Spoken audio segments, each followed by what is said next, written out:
여기서 들으니까 더 이렇게 화음이 또 목소리가 또 찬양이 더 아름답게 들리는 것 같습니다. 제가 제일 좋은 자리에서 듣는 것 같아서 죄송한 마음이 드는 것 같아요. 자, 여러분 행복하십시오. 사명자를 인도하시는 하나님이라는 제목으로 말씀을 나누겠습니다. 제가 중고등부 사역을 할 때에 어떤 여학생이 수련회 때에 하나님을 만나고 참 많이 변화되었습니다. 그 여학생은 하나님이 자기에게 꿈을 주셨다라고 고백하면서 자기는 육군 사관학교에 진학하겠다, 그렇게 모든 사람에게 고백했습니다. 그런데 문제는 그렇게 고백은 하는데 공부는 하지 않는 것입니다. 그러면서도 자기는 하나님이 자기의 꿈을 이루어 주실 것이라고 굳게 믿고 있는 것 같았습니다. 언제 누가 물어봐도 나는 육사에 들어간다, 그렇게 선포했습니다. 그러면서 공부는 하지 않는 것입니다.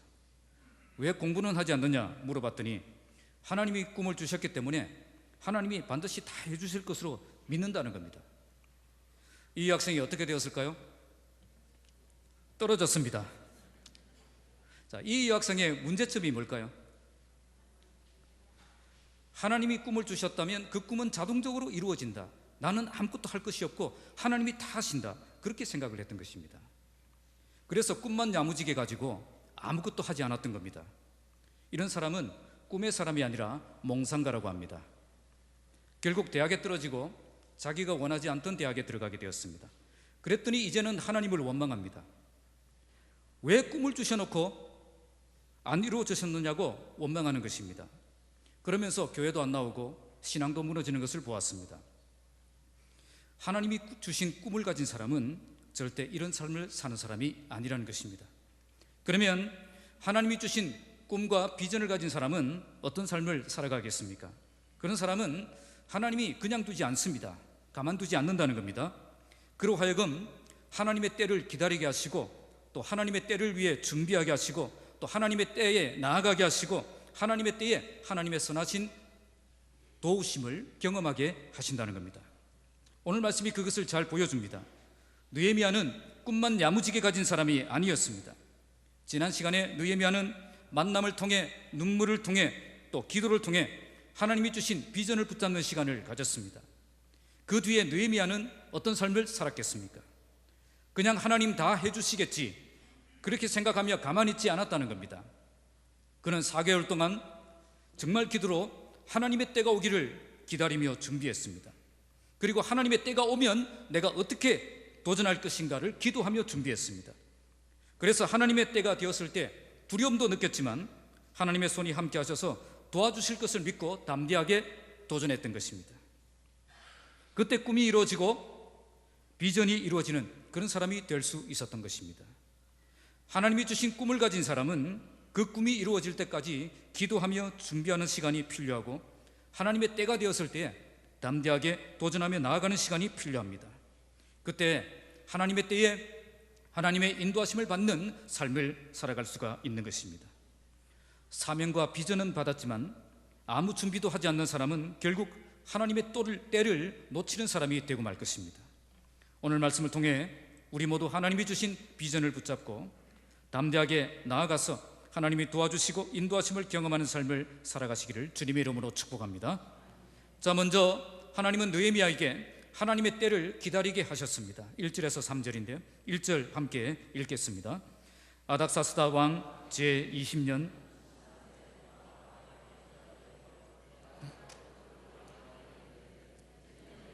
왕 앞에서 수심이 없었더니 아닥사스다 왕 제20년 무슨 월? 니산월이라고 합니다. 느헤미야가 예루살렘에 황폐해졌다는 소식을 들었을 때가 기슬르월이라고 했습니다. 그래서 기슬르월은 뭐고 니산월은 뭔가? 기슬르월은 지금으로 따지면 11월에서 12월 사이를 말하고요, 니산월은 3월에서 4월 사이를 말합니다. 그래서 느헤미야가 기도를 시작한 지 몇 달이 지났죠? 넉 달이 지났다는 것을 알 수가 있습니다. 지금 4개월이 지날 때까지 느헤미야는 무엇을 하고 있었을까요? 이때까지 느헤미야는 포기하지 않고 예루살렘의 회복을 위해 끈질기게 기도하고 있었습니다. 그런데 이렇게 기도하고 있었는데 기회는 오지 않았습니다. 하나님의 침묵은 계속되었고 하나님의 일은 조금도 진척이 되지 않았습니다. 그래서 그는 어떻게 하고 있습니까? 오늘 본문에 보니까 왕 앞에서 술관원의 직무를 감당하고 있습니다.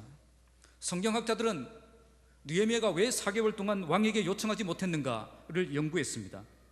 아마 왕이 당시에 다른 왕궁에서 지내고 있었기 때문에 느헤미야가 만날 기회가 없었을 것이다, 그렇게 해석하는 학자들이 있더라고요. 그러나 당시 수상궁은 페르시아 왕이 겨울에 지내는 왕궁이었습니다. 그래서 페르시아 왕이 다른 왕궁에서 지냈을 가능성이 없습니다. 게다가 왕이 없는데 느헤미야만 여기 있는 것도 이상하죠. 그래서 이것은 느헤미야가 기도하면서 하나님의 때를 기다리고 있었다라고 보아야 되는 것입니다. 그러니까 지금 느헤미야는 하나님의 때를 인내하며 기다리고 있었던 것입니다. 하나님만 하실 수 있는 일을 내 능력으로 하려고 하지 않았다는 겁니다. 하나님이 원하시는 일이라면 반드시 하나님께서 기회를 주실 것으로 믿고 기다린 것입니다. 그래서 하나님이 기회를 주실 때까지 성급하게 나서지 않고 또 성급하게 시작하지 않았던 것입니다. 이처럼 정말 하나님이 주신 비전을 붙잡는 사람은 기다릴 줄 아는 사람입니다. 지금 당장 제대로 안 된다고 성급하게 결론 내리고 절망해서는 안 되는 것입니다. 정말 하나님이 시작한 일이라면 하나님이 이루실 줄을 믿고 기다리는 사람이 되어야 하는 것입니다. 이런 기다림의 시간은 절대 낭비의 시간이 아니라 투자하는 시간임을 알아야 되는 것입니다. 이렇게 기다리는 동안 그러면 느헤미야는 무엇을 했습니까? 그는 기도도 열심히 했지만 자기 생활도 충실하게 살았습니다. 그는 당시 왕의 술관원으로 직장 생활을 하고 있던 직장인이었습니다.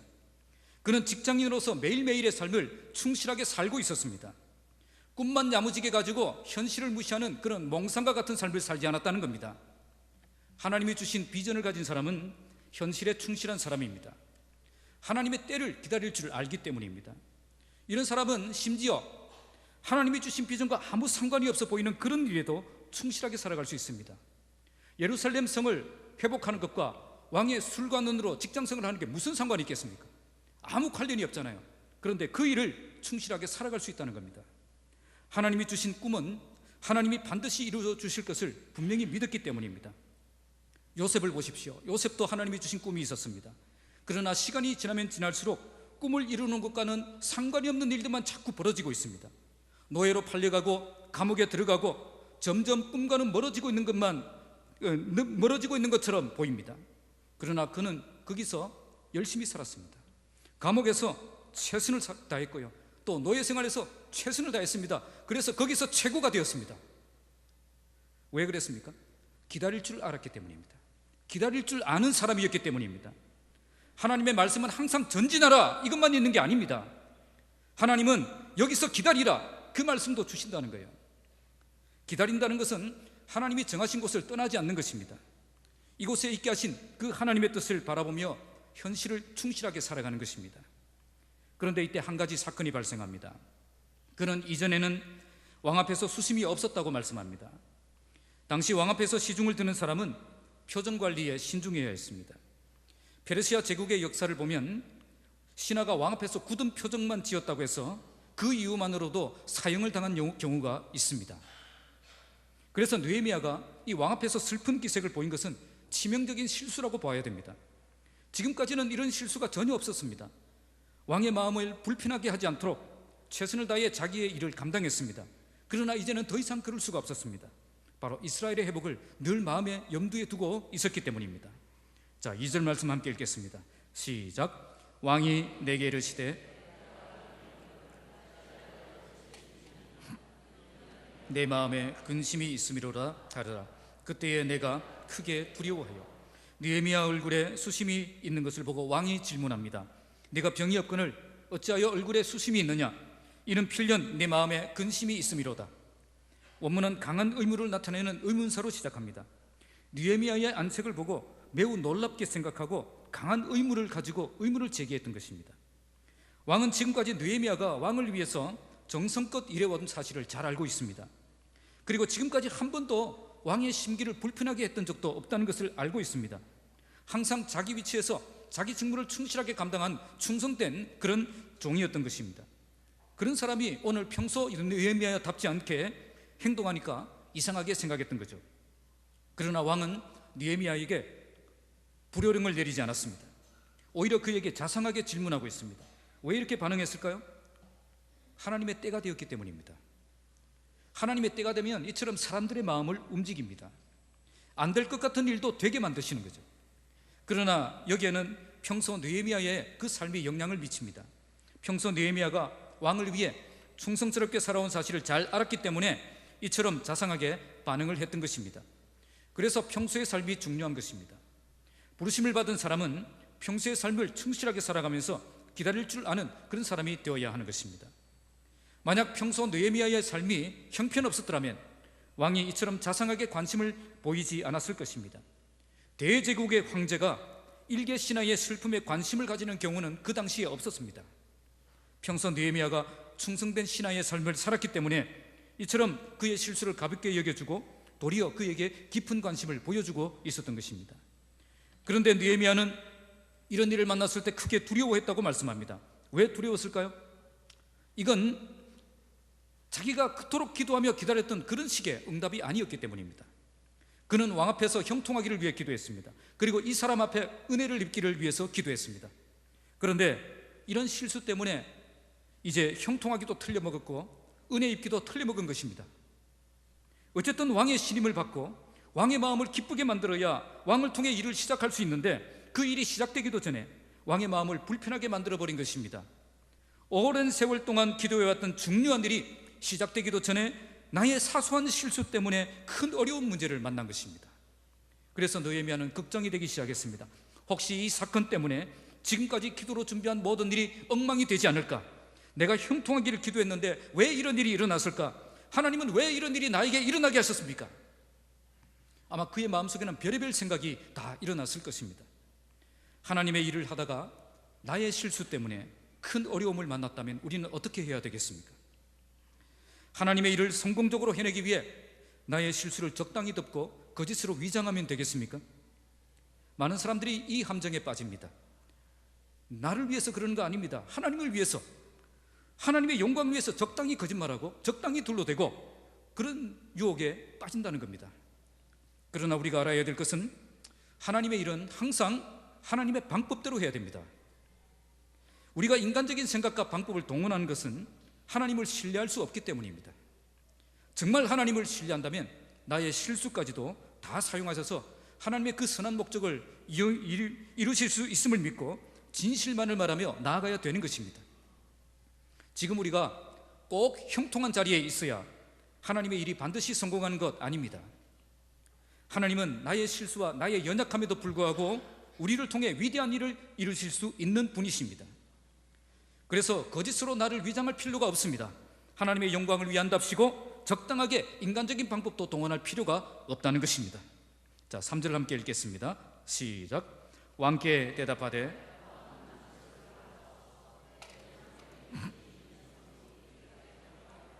성문이 불타사오니 내가 어찌 얼굴에 수심이 없사오리까 하니 느헤미야는 먼저 왕에게 최선의 예의를 갖춰서 대답하고 있습니다. 지금 상황은 왕의 기분이 조금만 나빠도 나의 목이 달아나는 것은 시간 문제이기 때문입니다. 에스더서를 읽어보면 왕의 주변에는 항상 호위무사가 이렇게 호위를 하고 있습니다. 만약 왕의 명령이 떨어지면 그 자리에서 바로 즉결 처분되는 것, 그 상황이 지금 바로 이 상황인 겁니다.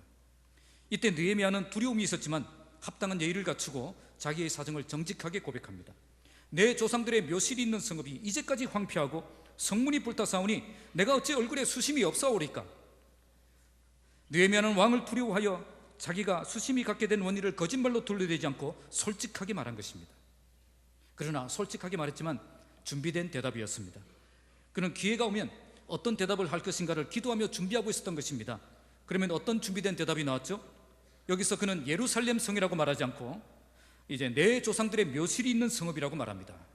자, 이것은 당시 페르시아 사람들이 조상들의 묘를 매우 중요하게 생각하고 있다는 것을 염두에 둔 대답입니다. 이처럼 조상들의 묘실이 있는 성읍이 이제까지 황폐하고 성문이 불에 탔다는 것, 이것은 느헤미야에게 있어서 매우 수치스러운 일이었고 왕도 역시 그러한 그 마음을 충분히 공감할 수 있는 그런 표현이었던 것입니다. 그러나 이 대답은 한편으로는 또 왕의 마음을 불편하게 만드는 대답이었습니다.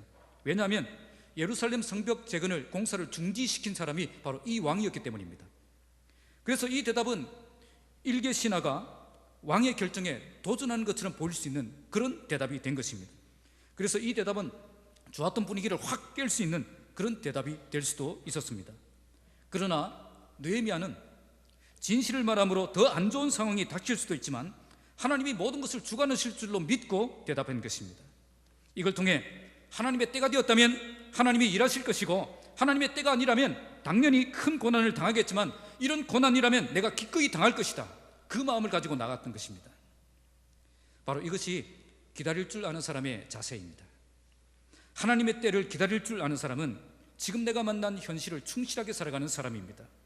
또한 어떤 어려운 문제를 만나도 항상 자신의 연약함을 인정하고 진실을 말하며 하나님이 이 모든 일을 주관하시고 인도하실 것을 믿고 정직하게 나아가는 사람입니다. 사실 기다림의 시간은 지루한 시간입니다. 느헤미야는 넉 달 동안을 기다렸습니다. 하나님의 일은 조금 더 진척되는 것 같이 보이지 않았습니다. 우리는 가장 빠른 시간에 가장 빠른 방법으로 하나님의 약속이 성취되길 기다립니다. 그러나 기다림의 시간이 예상보다 길어지면 우리는 이 길을 걷는 것이 부담스러워지기 시작하는 겁니다. 그래서 느헤미야의 얼굴에 수심이 가득하게 되었습니다. 걱정과 염려가 그의 마음을 사로잡았습니다. 평소에 잘하던 일도 실수를 하게 되었습니다. 마음이 무너지면서 삶도 무너지기 시작하는 겁니다. 기다림이 힘든 이유가 바로 여기 있습니다. 얼마나 더 기다려야 할지 모르기 때문입니다. 그래서 기다림의 시간은 두려운 시간입니다. 결국 느헤미야도 두려운 일을 만났습니다. 그것도 나의 실수 때문에 이 모든 일이 엉망이 될 수도 있는 큰 위기를 만났습니다. 과연 이 일이 성공할까? 과연 내가 이 일을 잘 감당할 수 있을까? 생각이 복잡해지고 걱정과 염려가 우리의 그 마음을 사로잡게 되는 것입니다. 그러나 하나님은 지금 느헤미야가 어디까지 가야 되는지를 알고 계시고, 또 지금 느헤미야가 어디까지 와 있는지를 알고 계시는 분입니다. 우리를 마냥 기다리는 자리에 버려두지 않으신다는 겁니다. 그래서 우리는 끝까지 기다리는 자가 결국 하나님의 때를 만나고 하나님의 역사를 경험하게 될 것을 믿어야 되는 것입니다. 하나님의 사람에게 가장 힘든 것은 기다리는 것입니다. 어떻게 기다려야 될지 모르고 언제까지 기다려야 될지 모르기 때문입니다. 오늘 느헤미야는 기도하면서 현실에 충실하며 그리고 정직한 삶으로 기다렸습니다. 결국 그 기다림을 통해 하나님의 때를 만났고 하나님의 일에 쓰임받는 사람이 될 수 있었던 것입니다. 오늘 우리도 기다림에 성공하는 사람이 되시기 바랍니다. 지금 여러분들 중에도 기다리는 분들이 많을 것입니다. 느헤미야처럼 사명 때문에 기다리는 사람이 있을 것이고, 또 내 힘으로 극복할 수 없는 어려운 문제를 만나서 이 현실 때문에 이제는 하나님이 일어나셔서 이제는 정말 제발 좀 도와주시기를, 그렇게 기다리는 분들이 아마 많을 것입니다. 그러면 이런 기다림의 시간이 왜 필요합니까? 지금 바로 응답해 주시면 좋겠는데 왜 하나님은 이런 기다림의 과정을 겪게 하십니까? 그것은 이런 기다림의 과정을 통해서 내가 준비될 수 있기 때문입니다. 하나님이 기다리러 가신 그 위치를 지키며 하나님이 하라고 하신 그 일을 충실하게 감당하며 하나님의 때를 위해서 기도로 준비하며 나아갈 때 바로 내가 하나님이 쓰시기에 합당한 하나님의 사람으로 만들어지기 때문입니다. 그래서 기다림의 시간은 결코 헛된 시간이 아닙니다. 기도하며 기다릴 때 우리는 시간을 낭비하고 있는 것이 아니라 시간을 투자하고 있는 것입니다.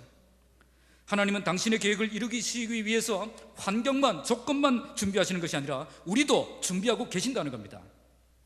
우리가 준비되면 그때부터 하나님의 일은 시작될 것입니다. 시편 40편 1절에 내가 여호와를 기다리고 기다렸더니 귀를 기울이사 나의 부르짖음을 들으셨도다. 오늘 기다림에 성공하는 여러분 되시기 바랍니다. 하나님이 기다리러 가신 그곳에서 충실한 삶을 살아가시고 하나님의 때를 위해서 기도로 준비하시고 잘 준비되어서 하나님의 때에 하나님의 일하심을 경험하는 삶을 살아가시기를 주님의 이름으로 축복합니다. 자, 두 번째는 하나님의 때에 나아가게 하십니다. 자, 4절 말씀 읽겠습니다. 시작. 왕이 내게 이르시되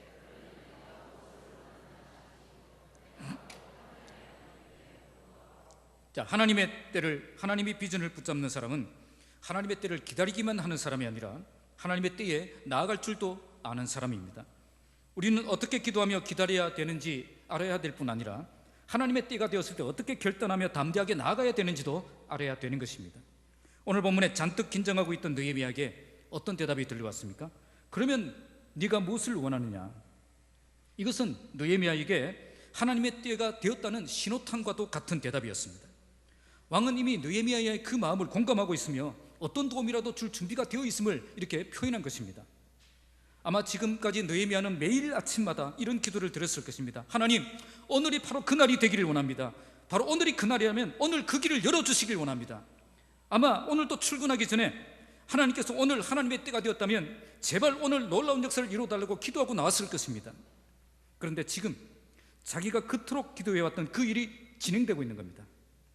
왕에게 비전을 말할 수 있는 기회가 생겼고 또 왕이 자기의 비전에 공감하며 어떤 도움이라도 줄 수 있음을 표현한 것입니다.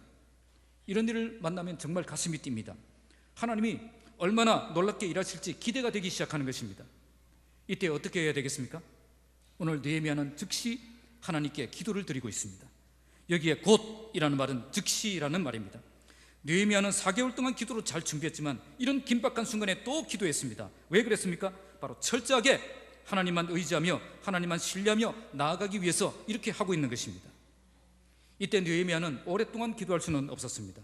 만약 느헤미야가 오랫동안 이렇게 침묵하고 있었으면 왕의 의심을 받아서 반역자로 처단을 당할 수가 있기 때문입니다. 그러나 이런 긴박한 순간에도 하나님의 도우심이 절실했기 때문에 그는 짧지만 절박한 심정으로 하나님께 기도하는 시간을 가졌던 것입니다. 저는 이런 기도를 문자기도, 카톡기도라고 합니다. 이처럼 급박한 순간에 짧은 카톡 기도를 통해서 놀라운 응답을 받은 사람이 성경에 나옵니다. 다윗이 압살롬의 반역 때에 신도 신지 못하고 급하게 도망가는 그때에 뭐라고 이야기합니까? 원컨대 아히도벨의 모략을 어리석게 하옵소서, 단 한마디의 기도를 드렸습니다. 다윗의 기도는 정말 간단한 문자 기도였습니다. 그러나 하나님은 절박한 심정으로 기도하는 그의 기도에 응답하셔서 그 아히도벨의 그 똑똑한 계략이 무산되고 압살롬의 반역이 실패로 끝나게 역사해 주셨던 것입니다. 느헤미야도 지금 다시 하나님을 찾고 가장 지혜로운 대답으로 하나님의 뜻을 붙잡을 수 있도록 기도하며 나아가고 있는 것입니다. 하나님은 우리의 기도를 단 한 방에 다 응답해 주지 않습니다. 때로는 매 순간 하나님을 의지하며 지혜를 얻고 그리고 해결해 나갈 수 있도록 그렇게 응답해 주시는 경우가 많다는 것입니다.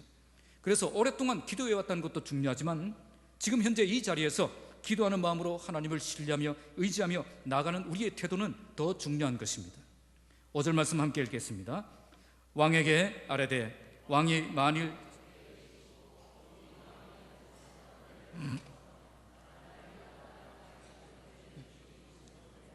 그 성을 건축하게 하옵소서 하였는데 잠시 묵상한 뒤에 그는 어떤 대답을 하고 있습니까?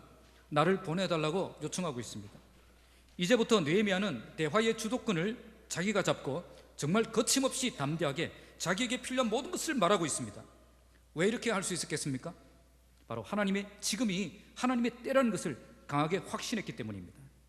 하나님이 주신 비전을 가진 사람은 마냥 기다리고만 있으면 안 됩니다.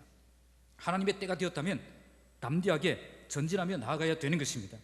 하나님이 도와주실 것을 믿고 하나님의 역사가 일어날 것을 믿고 믿음으로 도전하는 겁니다. 그러면 하나님이 나와 함께 하시고 나를 통해서 일하심을 경험할 수 있는 것입니다. 이렇게 거침없이 담대하게 말할 수 있었던 것은 이미 준비하고 있었기 때문입니다. 하나님이 일하신다면 반드시 왕을 통해 일하실 것을 알았습니다. 그래서 이 사람 앞에서 내가 은혜 입기를 원한다고 기도했던 것입니다. 그러면 왕을 통해 일하실 때 어떻게 일하실까요? 그걸 미리 기도하면서 준비하고 있었다는 겁니다. 그러니까 느헤미야는 생각 없이 기도만 하고 있지 않았던 겁니다. 내가 예루살렘으로 가서 성벽을 재건하려면 무엇이 필요한가 미리 계산하고 예측하고 있었다는 겁니다. 거기까지 가려면 통행증이 필요하고 또 거기서 공사를 시작하려면 공사 재료가 필요합니다. 이런 모든 것을 왕에게 과감하게 요청하고 있는 것입니다. 자, 6절 함께 읽겠습니다. 시작. 그때의 왕후도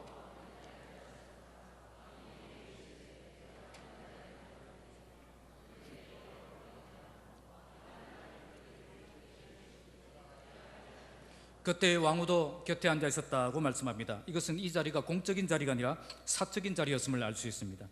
왕은 공사기간이 어느 정도이고 또 언제 돌아올 수 있는지 질문합니다. 이때 느헤미야는 왕이 보내기로 결정했다는 사실을 잘 알고 일이 잘 풀리고 있음을 직감합니다. 이 사실일 때 왕이 느헤미야를 보내기로 결정한 이유는 또 다른 이유가 있었습니다. 당시 아닥사스다 왕에는 두 번의 큰 반역 사건이 일어납니다. 그 중에 최근에 일어난 반란이 바로 팔레스틴 지역에서 일어났습니다. 자, 이때 반란을 도운 인물이 에스라서에 나오는 성전 재건을 방해했던 사마리아 총독 르훔과 서기관 심세입니다. 왕은 이 반란을 진압한 뒤에 이 지역에서 또 반란이 일어날까 두려워했습니다. 그래서 예루살렘 성벽이 재건되면 반역 사건이 일어날 것이다 라고 사마리아 사람들이 고발했을 때에 그 고발을 받아들여서 그 예루살렘 성벽 재건을 중단시켰던 것입니다. 그래서 더 이상 이스라엘 백성들이 힘을 얻지 못하도록 그렇게 막았던 것입니다. 그런데 이제 왕이 가장 신임하는 이 느헤미야가 가서 예루살렘 성벽을 재건한다고 하니까 이때 왕은 이제 느헤미야가 가면 거기서 총독이 되면 그를 통해서 그 땅이 안정적인, 정치적으로 안정된 그런 땅이 될 수 있겠다라고 계산을 했던 것입니다. 그래서 하나님께서 이처럼 주변 정치적인 정세까지도 다 이용하셔서 사람의 마음을 움직이고 계셨다는 것을 우리는 알 수가 있습니다. 자, 7절과 8절 함께 읽겠습니다. 시작. 내가 또 왕에게 아뢰되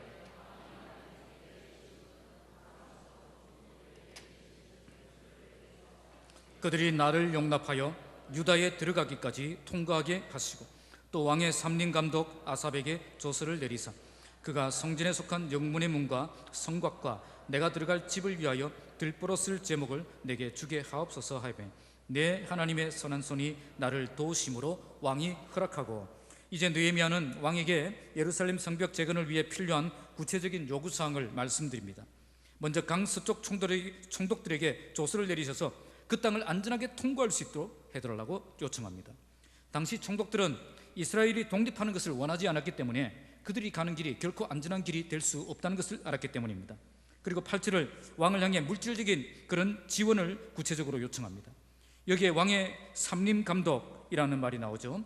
왕을 위해 특별히 이 보호와 관리가 되고 있는 그런 삼림 지역이 있다는 거죠. 팔레스틴 땅에는 돌은 많지만 목재가 귀했기 때문에 이 좋은 목재를 지원해 달라고 왕에게 요청하고 있는 것입니다. 느헤미야는 지금 예루살렘 성벽을 재건하려면 나에게 지금 무엇이 필요한가를 기도하면서 꼼꼼하게 준비하고 있었던 것입니다. 그 중에 내가 준비할 수 있는 것은 내가 준비하면 되지만 내가 할 수 없는 일은 하나님이 도와주셔야만 가능하기 때문에 기도하고 있었던 것입니다.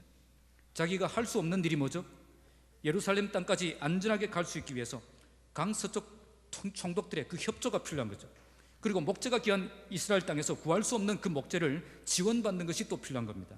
이 두 가지 문제는 느헤미야 혼자의 힘으로는 절대 해결할 수 없는 그런 문제였던 것입니다. 그래서 그는 하나님의 때가 되었을 때 조금도 주저하지 않고 왕에게 이 두 가지를 요청한 것입니다. 내가 그 땅에서 예루살렘 성벽을 재건하려면 그 땅까지 안전하게 갈 수 있도록 도와주시고 그 땅에서 구할 수 없는 좋은 목재들을 왕에 지원해 주시면 감사하겠습니다. 그렇게 요청하고 있는 것입니다. 지금 느헤미야는 조금 전에 크게 두려워하던 그 느헤미야가 아닙니다. 이제 왕 앞에서 자신의 비전을 분명히 말하고 또 그 비전을 이루기 위해서 필요한 것을 왕께서 도와주셔야 된다, 그렇게 담대하게 요청하고 있는 것입니다. 지금까지 4개월 동안 기도로 준비한 것, 이렇게 담대하게 말할 수 있는 기회를 얻고 있는 것입니다. 그런데 어떻게 되었습니까? 내 하나님의 선한 손이 나를 도우심으로 왕이 허락하고.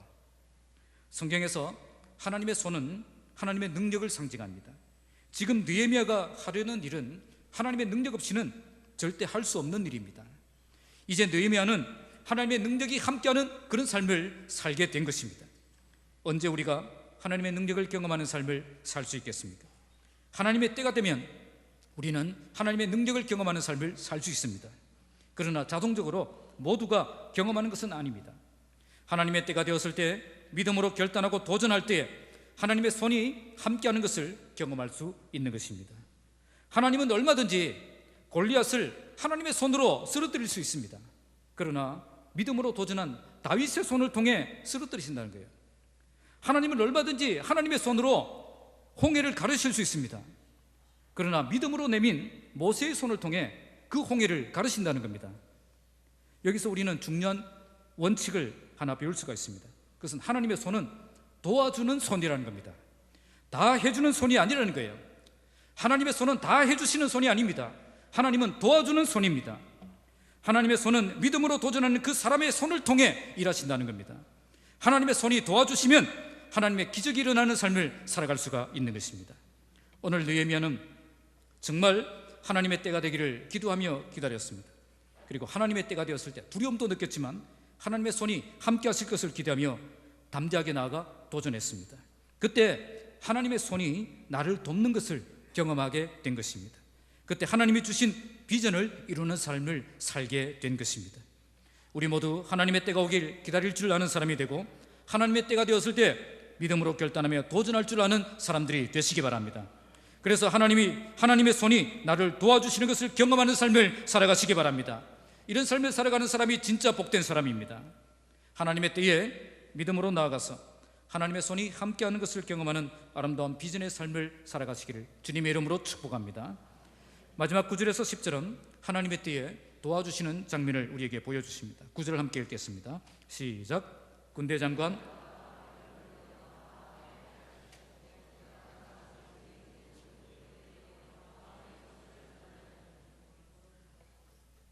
이제 본문은 하나님의 때가 되면 비전의 사람에게 어떤 일이 일어나는가를 보여주십니다. 먼저 왕은 군대 장관과 마병을 보내어 느헤미야와 함께하게 하셨습니다. 사실 느헤미야는 뭐만 요구했죠? 조서만 내려달라고 했습니다. 그런데 왕은 무엇까지 함께 보냈죠? 그를 호위하고 안전하게 지킬 수 있는 군대도 함께 보내준 것입니다. 원문은 군대 장관과 마병이 전부 복수형으로 되어 있습니다. 그러니까 왕은 단순히 한 명의 군대 장관과 한 부대를 보낸 것이 아니라 많은 군대 장관들과 많은 부대를 함께 보낸 것입니다. 이렇게 느헤미야가 많은 군대를 이끌고 돌아오는 모습을 보고 아마 그 땅에 있던 방해 세력들은 아마 완전히 위축되고 말았을 것입니다. 왜 이런 역사가 일어날까요? 하나님의 때가 되면 하나님이 하나님의 크기로 역사하시기 때문입니다. 사실 느헤미야는 나의 크기로 요구했습니다. 그런데 하나님은 하나님의 크기로 역사해 주셨다는 겁니다. 느헤미야가 상상하지도 못했던 기이한 방법으로 하나님이 응답해 주셨다는 겁니다. 이처럼 우리 하나님은 하나님의 때가 되면 반드시 우리를 도와주십니다. 그땐 나의 크기로 도와주시는 것이 아니라 하나님의 크기로 도와주신다는 겁니다. 그래서 우리는 기다릴 수 있는 것입니다. 하나님의 때가 되기 전에 내 능력으로 하려고 해서는 안 된다는 겁니다. 하나님의 때가 되기 전에는 막막했을지라도 하나님의 때가 되면 모든 것이 한꺼번에 역전되는 그런 놀라운 역사가 일어날 수 있는 것입니다. 느헤미야도 이렇게 하나님이 일하시기 전에는 정말 막막했습니다. 내가 할 수 있는 일이 하나도 없었습니다. 그러나 하나님의 때가 되고 하나님이 일하기 시작하니까 그때부터 놀라운 일이 일어나기 시작했던 것입니다. 왕의 마음이 움직이고 군대가 움직이고 필요한 물질들이 채워지고 이런 놀라운 일들이 마구마구 나에게 일어나고 있는 것입니다. 그래서 우리는 하나님이 얼마나 크신 하나님이신가를 알아야 됩니다. 하나님은 나와 크기가 다른 분이십니다. 그래서 나의 크기로 하나님을 제한하는 자가 되면 안 됩니다. 스마트폰은 죽여놓으세요. 죽여놓지 않으면 살아서 역사합니다. 다시 살아납니다. 그래서 나의 크기로 하나님을 제한하지 마십시오. 내가 할 수 없기 때문에 하나님도 할 수 없다고 속단하지 마십시오. 하나님의 크기로 역사하실 그 하나님을 기대하며 믿음으로 나가시는 여러분 되시기 바랍니다. 자, 10절 함께 읽겠습니다. 호론 사람 산발락과 종이었던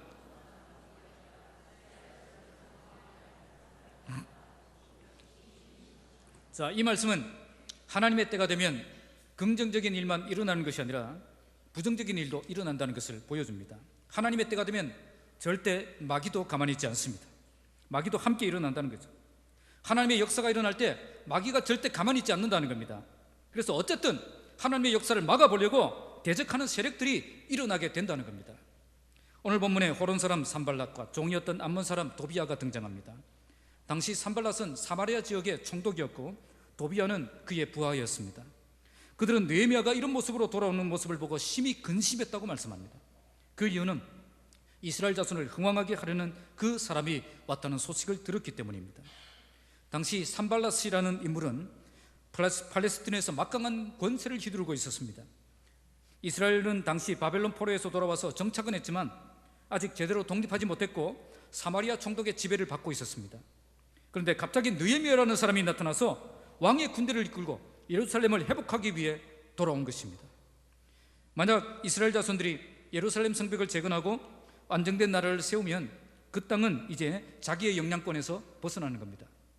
그래서 그들은 계속 이스라엘 땅을 자기들이 지배할 수 있기 위해서 느헤미야가 예루살렘 성벽을 재건하는 일을 그토록 집요하게 방해했던 것입니다. 그런데 하나님은 왜 이런 대적들이 일어나게 하셨겠습니까? 그냥 아무 방해 세력 없이 하나님의 때가 되었으면 그냥 순조롭게 모든 것이 이렇게 잘 진행되게 하시면 안 되겠습니까? 출애굽기 9장 16절에 이스라엘 백성들이 출애굽할 때에 하나님께서 바로 왕을 세우신, 애굽 왕 바로를 세우신 그 목적에 대해서 말씀합니다. 그것은 내가 바로를 세웠으면 나의 능력을 내게 보이고 내 이름이 온 천하에 전파되게 하려 하였습니다. 무슨 말이죠? 대적하는 세력들 때문에 하나님의 능력이 더 분명하게 나타난다는 겁니다. 출애굽기를 읽어보시면 바로가 대적했기 때문에 하나님은 더욱 크신 능력을 베푸시는 것을 볼 수가 있습니다. 이런 과정들을 통해서 이스라엘 백성들은 나와 함께 하시는 하나님이 어떤 하나님인가 더 분명하게 알 수 있게 되었던 것입니다. 그래서 대적하는 자들을 두려워할 필요가 없습니다. 그들이 강하면 강할수록 우리 하나님은 더욱 강한 능력으로 우리와 함께 해주실 것이기 때문입니다. 그들 때문에 나와 함께 하시는 하나님이 얼마나 크신 하나님이신가를 더 분명하게 경험할 수 있는 기회가 될 것이기 때문입니다. 하나님의 때가 되면 이처럼 우리를 도우시는 하나님을 만나게 됩니다. 또한 하나님의 때가 되면 마귀도 가만히 있지 않고 우리를 대적할 것입니다. 그러나 그들이 강하면 강할수록 하나님은 더욱 강한 능력으로 우리와 함께 해주실 것입니다. 나의 크기로 함께 해주시는 것이 아니라 하나님의 크기로 함께 해주신다는 겁니다. 그래서 우리는 나의 한계 때문에 하나님을 제한하는 어리석은 자가 되면 안 됩니다. 내가 할 수 없기 때문에 하나님도 할 수 없다라고 생각하고 절망하면 안 된다는 겁니다. 하나님은 나와 크기가 다른 분입니다. 하나님은 크고 놀라우신 분이십니다. 그래서 하나님이 일하시기 시작하면 우리는 절대 실망한 일이 없을 것입니다. 그러므로 하나님을 별로 기대하지 않는 사람은 하나님이 정말 어떤 분인가를 모르는 사람입니다. 우리 모두 나의 크기로 하나님을 제한하는 삶을 중단하고 하나님의 크기로 나와 함께 하실 것을 기대하며 믿음으로 나아가 크신 하나님 경험하며 살아가는 저와 여러분들이 되시기를 주님의 이름으로 축복합니다. 말씀을 맺겠습니다. 저는 살아가면서 많은 분들을 만났는데 인생을 오래 사셨던 분들이 주로 하시는 후회가 무엇인지를 두 가지로 정리할 수 있습니다. 첫째는 그때 내가 좀 더 기다렸어야 되는데, 둘째는 그때 과감하게 결단하고 나갔어야 되는데. 뭐 남의 일처럼 생각하는데 지금 이게 저와 여러분들의 일입니다. 그러지 못했다는 거죠. 그래서 좋은 기회들 많이 놓쳤다, 그렇게 고백하는 것을 종종 들을 수 있습니다. 왜 우리가 그렇게 살았습니까? 지금이 기다려야 될 때인지 나아가야 될 때인지 제대로 분별할 능력이 없었기 때문입니다. 오늘 느헤미야는 기다려야 할 때 기다릴 줄 아는 사람이었고 나아가야 할 때 나아갈 줄 아는 사람이었습니다. 그래서 하나님이 그 손이 나와 함께하는 그런 인생을 살 수 있었던 것입니다. 어떤 사람이 기다릴 줄 아는 사람입니까? 하나님이 기다리려고 하신 그 위치를 지키고 하나님이 하라고 하신 그 일을 충실하게 감당하고 하나님의 때를 위해서 기도로 준비하는 사람입니다. 이처럼 기도하며 기다리는 시간은 절대 헛된 시간이 아닙니다. 이런 과정을 통해 우리는 더욱 하나님이 쓰시기에 합당한 사람으로 만들어지기 때문입니다. 어떤 사람이 나아갈 줄 아는 사람입니까? 하나님의 때가 되었을 때 믿음으로 결단하고 도전하는 사람입니다. 물론 두려운 마음이 생길 것입니다. 그러나 하나님이 나와 함께 하실 것을 믿고 기도하며 담대하게 나아가서 헌신하는 겁니다. 그때 하나님의 손이 나를 도우시는 것을 경험하는 아름다운 비전의 사람이 될 수가 있는 것입니다. 이렇게 결단하고 나아가면 우리로 하여금 정말 크고 놀라우신 하나님을 경험하게 하실 것입니다. 마귀의 집요한 방해도 있겠지만 우리 하나님의 도우심으로 우리가 넉넉히 이기고 승리하게 하실 것입니다. 그러므로 나의 한계 때문에 주저하지 말고 포기하지 말고 하나님의 크신 능력 바라보며 믿음으로 나아가는 삶을 살아가시기 바랍니다. 우리 하나님은 이런 믿음의 사람을 통해 일하실 것입니다. 이런 은혜가 오늘 우리에게 있기를 바랍니다.